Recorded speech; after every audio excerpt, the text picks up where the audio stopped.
আমার নাম শৌনক বাসু। আমি সাউথ কলকাতা গড়িয়াতে থাকি। আম ১ বছর আগে আমার বাইক অ্যাক্সিডেন্ট হয়। তো সেটা থেকে আমার লেফট শোল্ডার ডিসলোকেট হয়ে গেছিল। তো আ আমি বেশ কিছুদিন এটা নিয়ে ভুগছিলাম। তারপরে আবার ডিসলোকেট হয়।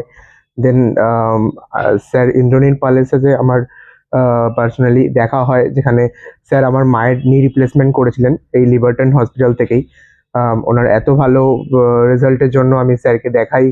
দেন স্যার বিভিন্ন টেস্ট দেয়, যেখানে আমার টেস্টে বেরোয় যে ভেতরে অনেকটা গ্যাপ আছে, সেখানে ফুলফিল করাতে হবে, অপারেশন করাতে হবে।